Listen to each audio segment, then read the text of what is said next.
ونصلي ونسلم على رسوله الكريم أما بعد فأعوذ بالله من الشيطان الرجيم بسم الله الرحمن الرحيم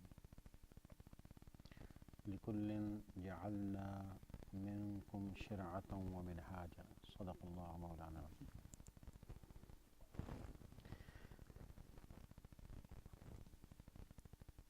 Respected elders and dear brothers and sisters,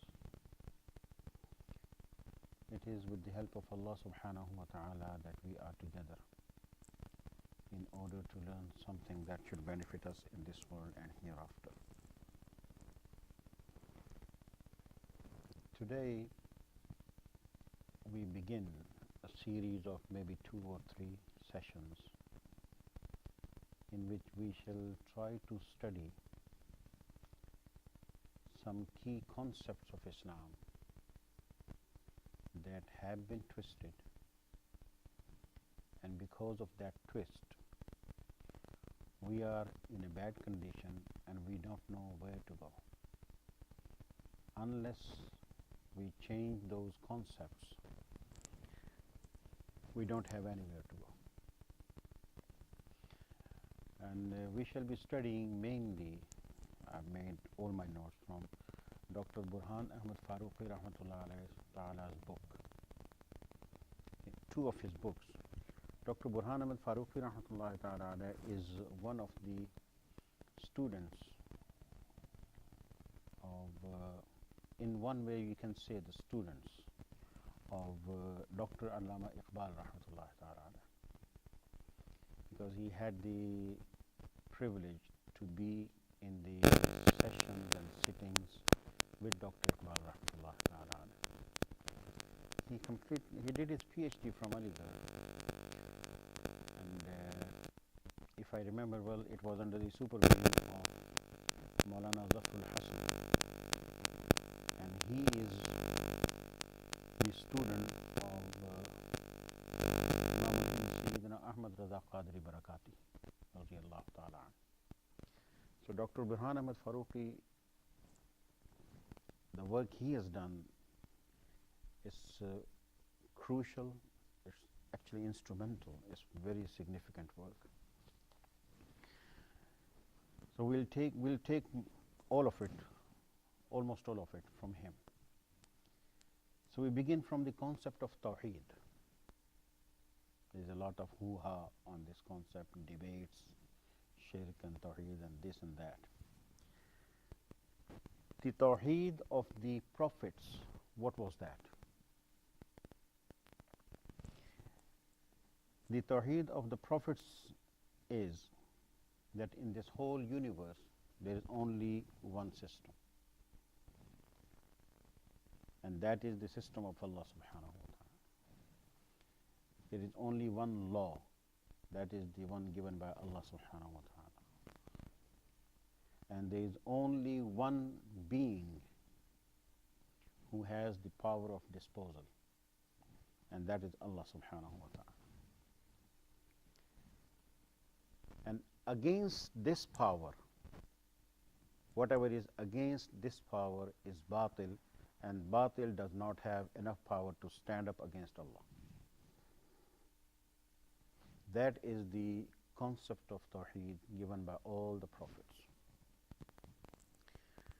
And what is the foundation of shirk then, so that we can see them in contrast? The foundation of shirk is that the being of the Almighty is not visible. So when batil resists the truth and they show power, and in the beginning haqq, the truth, is weak because that's just beginning its travel.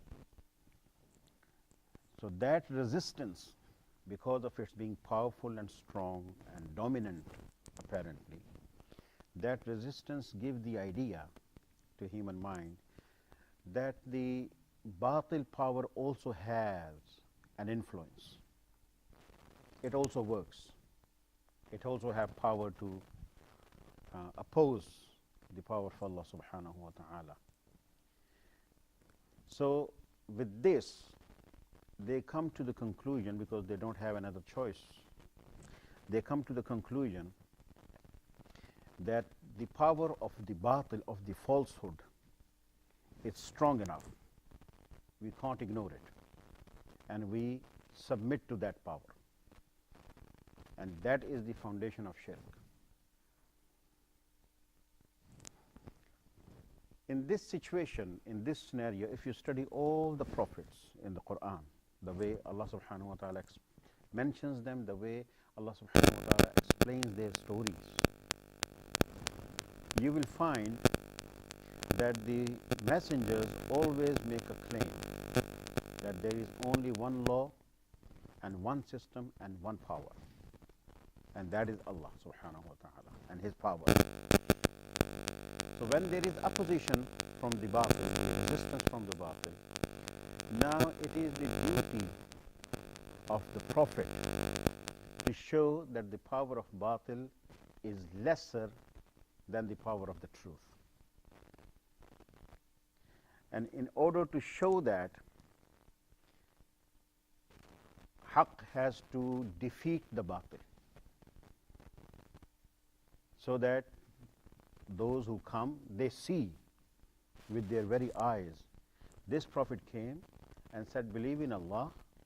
Allah is the power, and all these powers that you see, your political power, your people who have authority in your economic life, in your political life, in your social life, they are nothing. Don't go to them. Come here. And the opposition comes from these powers. So the decision of defeating or not defeating has to be made in this world. It has nothing to do with hereafter. You can't leave it to the hereafter. If you want to prove that power only belongs to Allah, decision has to be made in this world. So they say, if you come, this will happen. If you don't come, this will happen. And what they say, they prove it. They prove it. They say you will be punished, they are punished. They say you will be saved, they are saved. This is to show that the power actually belongs to Allah subhanahu wa ta'ala. So that is the meaning of Tawheed and Shirk. Now, in order to make them successful until, before the last thing comes, they have to go through a struggle. Now, for that struggle, it is necessary that their iman, their faith is cultivated. It is watered. It is made to grow, made grow. And how does this happen? It only happens one way. The needs of those who come for the truth in this world are fulfilled with the power and the system of the truth. They don't have to take resort to the system of the falsehood. They don't have to go begging in front of the falsehood that these are our needs of life. So they don't have to take the path of deviation from the law in order to fulfill their needs in this world. If the messengers can assure that, and all those who claim that we don't believe in shirk, we believe in Tawheed, if they make sure that this happens, then the faith in Allah will increase. And if this does not happen, and people have to take resort into violation for their life, for their needs of life, then they will not come to Allah subhanahu wa ta'ala. So this is the whole concept of Tawheed and Shirk. What happened to us, us Muslims, that after the factors of life changed, because we lost our power, the political power, so we lost our economic system, and that was the one given by Allah, and it was fulfilling the needs of the people by the command of Allah. So people were towards Allah. We lost that after we lost our political power.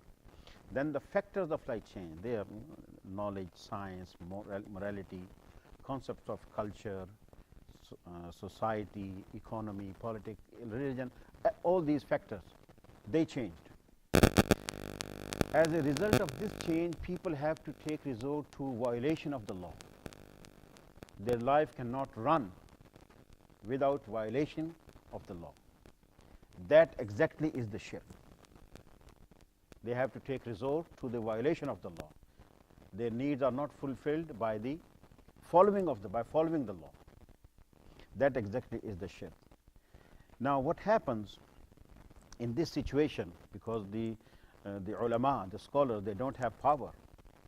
So if they don't have power, the only last resort they had to bring people to stop violation, that they tell them about the torment in hereafter. This is their last instrument to keep people on the track. But this instrument, when it is compared with the needs of the life, it doesn't work. And this instrument, taking resort to this instrument instead of changing the factors, this shows that our religious mind has failed. They have come to terms, they come to the point that we can't change. So they take resort to this. And when this happens, and it has been happening for almost more than a century, so religious people, religious mind has lost their confidence in Allah's power. So there is shirk everywhere. And the reason is simple. People have sense of insecurity. The talk about hereafter and talk about torment will not change that. They need security. And ulama are ready to do anything regarding that point.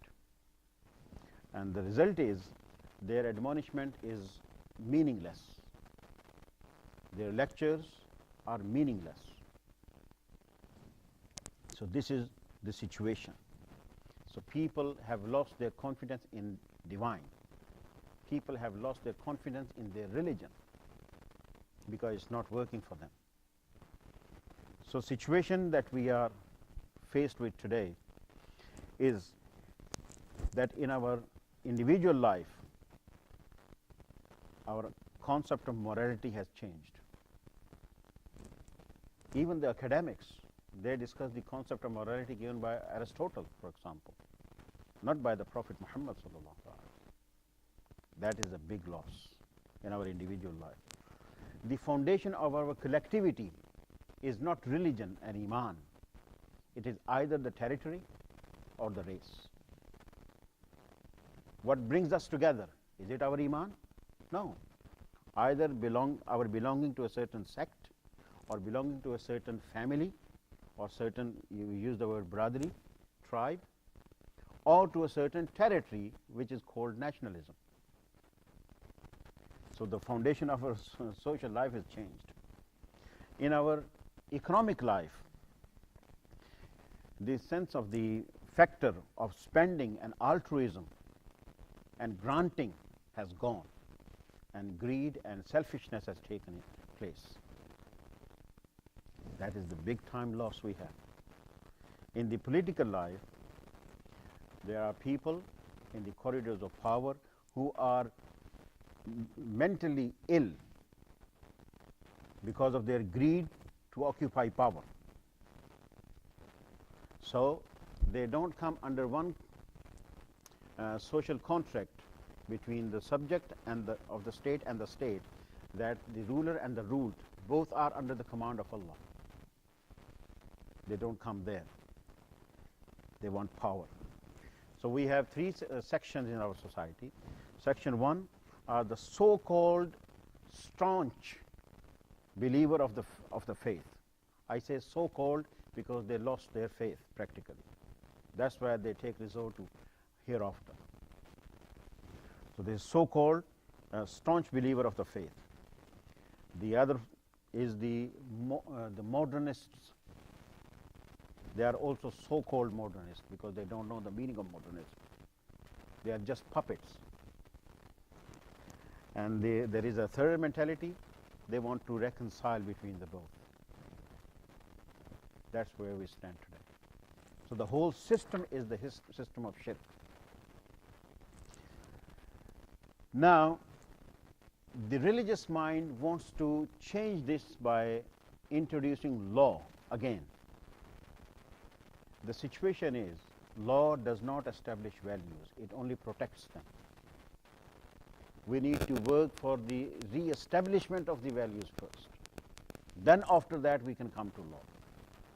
Quran did not come to give law initially. Quran came to change the values.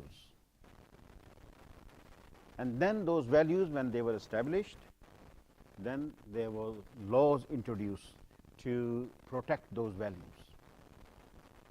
That is the sequence of Quran. In the time of the Prophet ﷺ, in our individual life, people did not have faith that this universe has some purpose. Holy Prophet ﷺ changed it. In our individual life, people did not know discipline. Holy Prophet ﷺ brought in the meaning of morality, and under that concept, he disciplined them. In the individual life, people did not have faith in the outcome of their struggle, whether they will achieve it or not. Holy Prophet ﷺ brought the concept of faith in unseen, because that's end of the struggle you haven't seen yet. So unless you have faith in that, you can't struggle. So this was the correction brought in by the Prophet Muhammad ﷺ in the individual life of human beings. In their social life of human beings, the people, there are three aspects again in their collective life. Number one, social aspect. It was full of self-centeredness and racial pride. Holy Prophet ﷺ changed the value with brotherhood and human dignity. And the economic life, it was full of greed and miserliness and accumulating. Holy Prophet ﷺ changed it with spending and altruism. And in our political life, it was full of greed and the lust of power. And Holy Prophet ﷺ changed it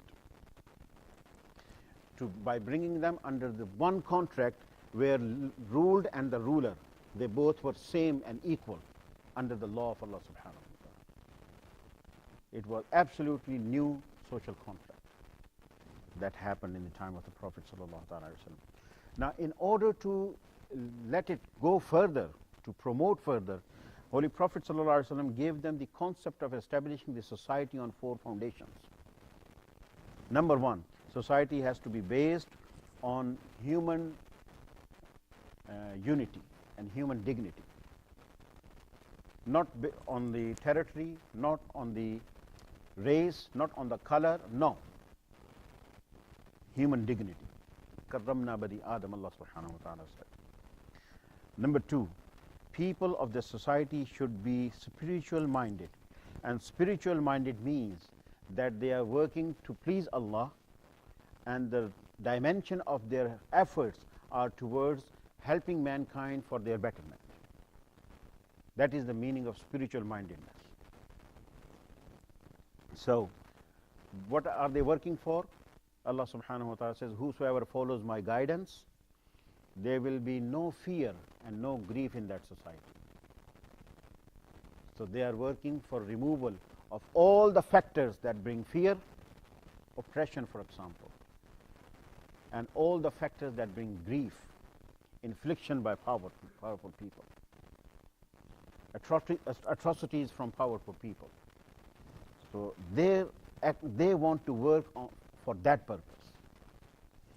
And the fourth one, because that society has to be kept united so that they can work properly and mankind can take the benefit of that, of their work, and they are single-minded, they have same direction. So they were supposed to be brought together and made one unit under one slogan, that is their loyalty to Prophet Muhammad sallallahu alaihi wasallam as the vice-gerent of Allah subhanahu wa ta'ala. So this is what Holy Prophet sallallahu ta'ala alayhi wa sallam did, and it was exemplary society that he created.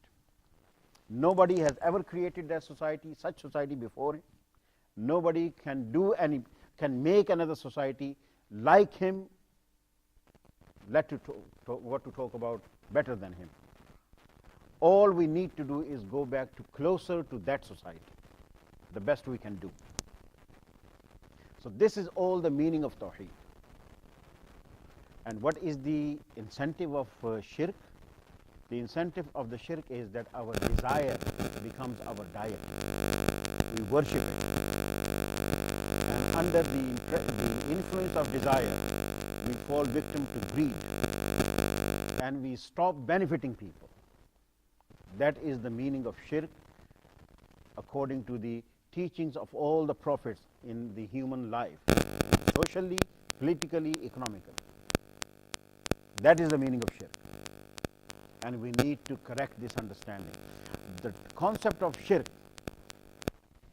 this one, it can be removed and replaced with Tawheed by purifying human being so that he does not have greed. He does not have lust dominating him. So the concept of shirk and Tawheed that we have in our time, the debates around it, that is not based on the teachings of prophets. That is based on sectarian mindedness, limited sectarian mindedness. That concept is sectarian. It can never bring good to human society. It can it has never brought good to Muslim society. It can never bring good to Muslim society or human society. It can never lead Muslim society to serve mankind. It can only bring discord, rift, and fight, and extremism that we are faced with. So this was the first concept that we need to clarify, we need to be clear on that. Now when this concept was distorted, another thing happened. The concept of the book, Al-Kitab, changed. Allah subhanahu wa ta'ala called his book Al-Qur'an Al-Kitab. Al-Kitab religiously was known a compilation or collection of do's and don'ts. But Allah subhanahu wa ta'ala never called Quran the scriptures, a Sahifa or Sahih, no, or Zubur, no. Allah subhanahu wa ta'ala called it Al-Kitab. And it is not just collection of do's and don'ts. Because Allah subhanahu wa ta'ala says to the Prophet sallallahu alaihi wasallam, وَمَا كُنْتَ تَدْرِي مَا الْكِتَابُ وَلَا الْإِيمَانُ. O my beloved sallallahu alaihi wasallam, out of your own understanding, you did not know what Al-Kitab is. Do you think that Prophet sallallahu alaihi wasallam didn't know what a book is? Didn't he have Christians in his society? Didn't he have Jews in his society? So he knew that. So over here, the word Al-Kitab has a different connotation. And we need to understand that. Why? Because what happened, we've taken the book Al-Qur'an as well, like other books. And Qur'an is not like other books. It is the Khatamul Wahy. It's the final message of Allah subhanahu wa ta'ala. It shows that there is no need of another prophet. So it should be able to work the work of prophets. Otherwise, there is no meaning of finality of the prophethood. So we need to understand, if we take it as a collection of do's and don'ts, we'll go to it for law. And law is not going to work, we have mentioned earlier. We'll go to it for shir'atun. And Allah subhanahu wa ta'ala says you have shir'ah and you have minhaja. We need to go to Quran for minhaj. And that is not the law. That is the re-establishment of values. How to do that before we bring law in to protect them. That is required. And this is the reason Allah subhanahu wa ta'ala says, لِكُلِّ أُمَّةٍ أَجَلٍ. For every nation there is an appointed time when it is decided whether it is going to live or finish off, perish. لِكُلِّ أَجَلٍ لِكُلِّ أُمَّةٍ أَجَلٍ. For every nation there is an appointed time. And at another place Allah subhanahu wa ta'ala says, وَلِكُلِّ أَجَلٍ كِتَابٍ. For every appointed time such as this, there is Al-Kitab. There is this book. Whenever there is decline, come to the book. It will show you the way towards your rise again. So that is what we need to understand. So the meaning of the book, we need to understand from the Quran itself, rather than taking it from the literature or from the dictionaries. So Quran is the book which gives you the goal, which gives you life, which gives you energy. And it also gives you the strategy how to get to the goal, how to achieve your goals. And number 3, it should give you the standard criterion on which you judge yourself while you are traveling. And number 4, it should give you the model of perfection, so that you know what you are following, what you want to achieve. If the Quran does not give these 4 things, then there is no meaning of finality of prophethood. There is no meaning to say that there won't be another prophet needed, and Quran alone will do. So this is a very significant point we need to understand. And along with that, there is another thing, because the concept of Quran changed to a collection of do's and don'ts. So the concept of the completion of deen also changed. We started to believe the concept of completion of the deen. Al-yawma akmaltu lakum deenakum. Today I have completed your deen for you. That means that the laws and the rules have been completed. There is no other rule needed. Na'udhu billahi min zalik. Which is not the case, because if you study that particular ayah itself, where it says, today I have completed your deen for you and I have accomplished my blessing upon you. The ayat also has another word there. It is not full ayat. It has al-yawma, today. Ya'isa allazina kafaru min dinikum. Those who don't believe, they have been disappointed by your deen. The completion of deen means that the falsehood, the kufr, is disappointed by our deen. What is there is disappointment by our deen? Only one thing. They know we can't win now. They know this is the dominant deen. So they are disappointed. So al-yawma akmaltu lakum deenakum refers to the completion of deen in the meaning that the strategy it has given, it has been accomplished through this strategy. You succeeded, and you will succeed again if you need. So whatever time it is, maybe 1,000 years again, after from now, whatever time it is, if you take up that strategy, you will win again. That is the disappointment of disbelief. We don't study the whole ayah. Go home and study this ayah. You have this meaning there. And it accommodates the meaning of Al-Kitab. For every nation there is an appointed time. And for every appointed time when the decision has to be made, there is a Kitab. You follow this, you will win. You don't follow this, you will lose. And it is very significant question. The victory of Prophet Muhammad sallallahu alaihi wasallam, was it his miracle? Was it something by chance? If it was something by chance, then there is no meaning of Allah or the Prophet or the Quran. If it was a miracle of the Prophet sallallahu alaihi wasallam, not the miracle of Quran, then there is no meaning of finality of prophethood, because we need personality again. There is only one option left. It was by following the Quran. Holy Prophet sallallahu alaihi wasallam followed the Quran and he won.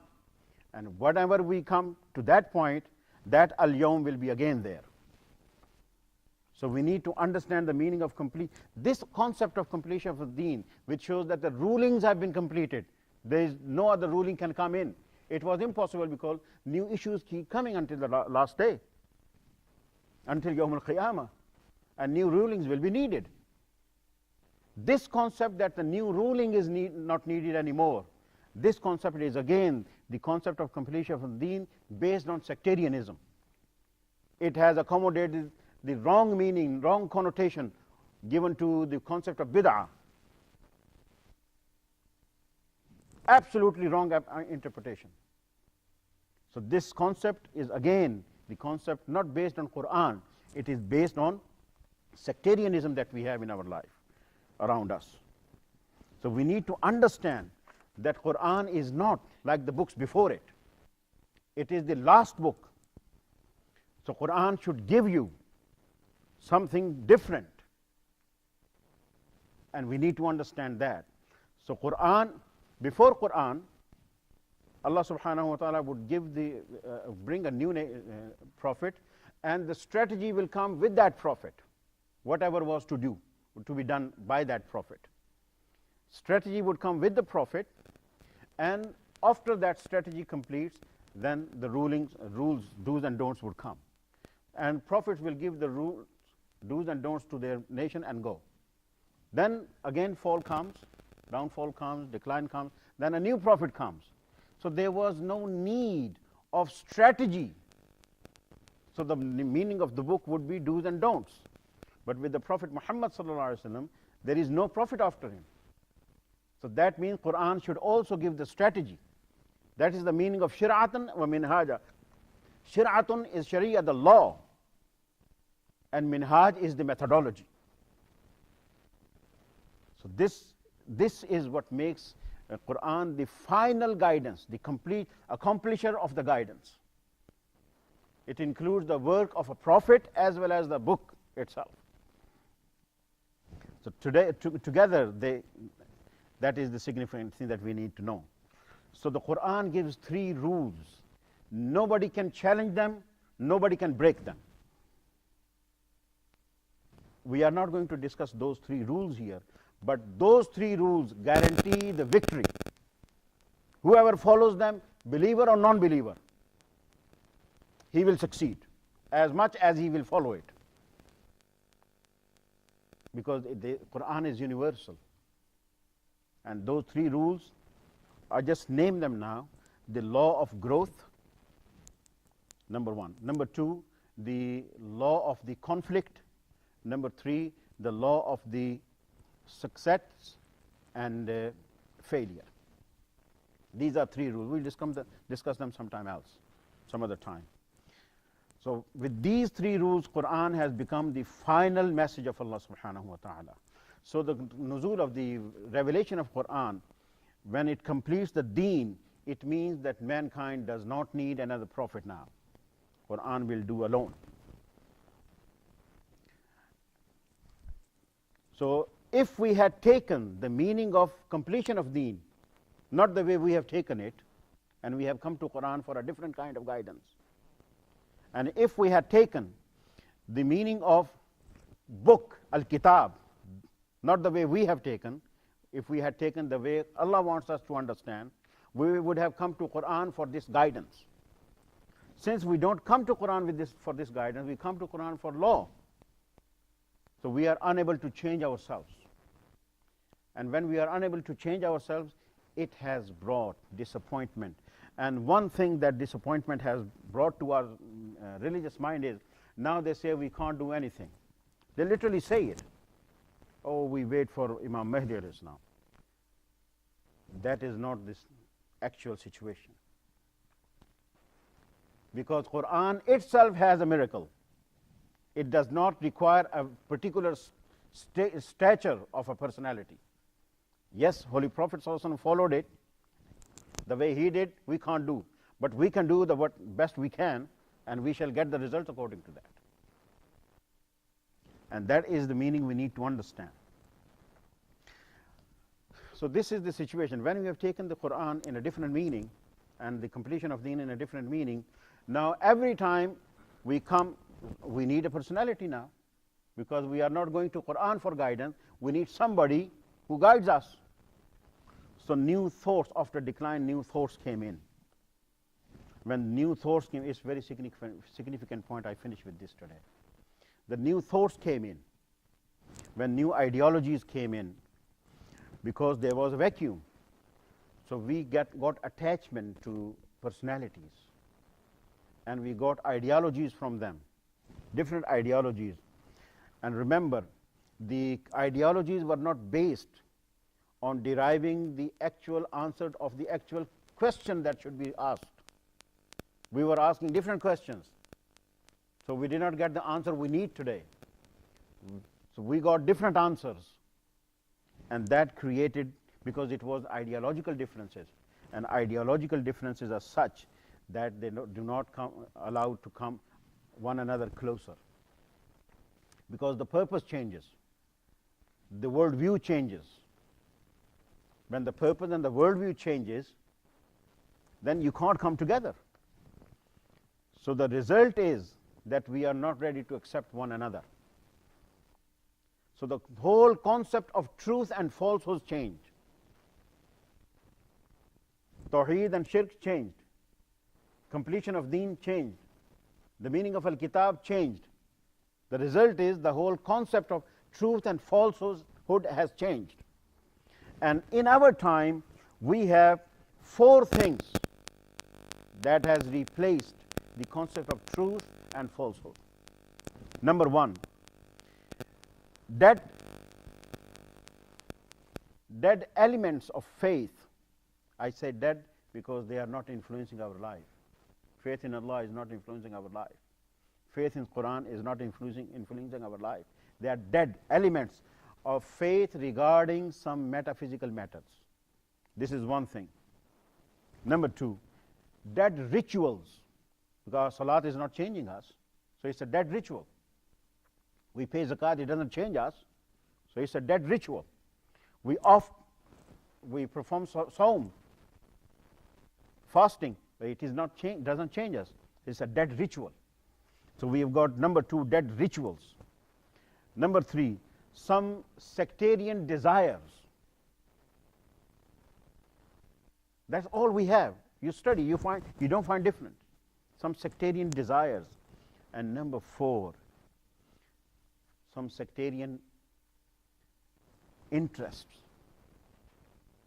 These are 4 things that have replaced the truth, that have replaced the haqq, and we are deciding batil according to this. We have the concept of batil according to this concept of haqq. If this is the situation, then every struggle to bring them in under one umbrella that would amount to disbelief, and this is what exactly we are faced with. If somebody tries to bring them together, everybody says he is not Muslim anymore. He has done kufr. This is the result of our own problem. And at the same time, the religious tahammus is a religious attachment, and we use the word ghira for that. In Urdu we say ghairat, hamiyat. The religious attachment and its a desire to protect it, that has got a new concept now. The new concept is the hatred based upon sects. Sectarian hatred has taken the place of religious attachment. So this is what we have end up with today. If you study every country of Muslim, you study our society, these 3 concepts have been spoiled. The concept of truth and falsehood has come down to this. Until and unless we change this concept, we cannot come to understand how we should come forward and earn a respectable place among the societies and nations. And from this, there are 2, 3 more things. We hope we complete it next time, inshallah. So these are very fundamental understandings and concepts. We need to be clear about them. If we are not clear about them, we shall continue to be the way we are. Because sectarianism has turned into debates and into rebutting, rather than explaining yourself, rebutting others. And it goes to the extent that sometimes you are in a position where you don't even care if the one who is opposing you, the opponent, has got some part of it truth.